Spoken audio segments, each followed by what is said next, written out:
আসসালামু আলাইকুম সবাইকে বাসি ঈদ মোবারক ঈদের শুভেচ্ছা। আজকে আপনাদেরকে দেখাবো ঈদ স্পেশাল ডিমের হালুয়া। ডিমের এই হালুয়া তৈরি করার জন্য আমরা এখানে বড় বড় সাইজের 4টা ফার্মের মুরগির ডিম নিছি।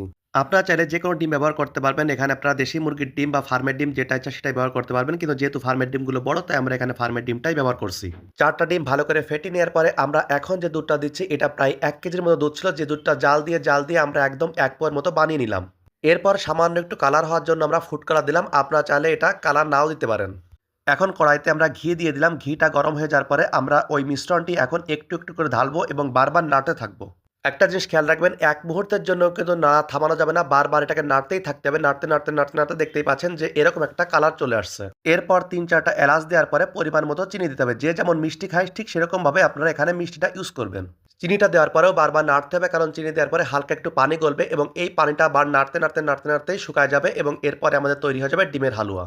তো দেখুন আলহামদুলিল্লাহ আমাদের ডিমের হালুয়া মোটামুটি তৈরি হয়ে গেছে এবং একদম ঝুরঝুরে কি দারুণ একটা কালার আসছে। আপনারা যদি ডিমের হালুয়া কখনো না খেয়ে থাকেন তাহলে অবশ্যই এই ঈদে একবার হলেও ট্রাই করবেন। খুবই মজাদার এবং সুস্বাদু ডিমের হালুয়া।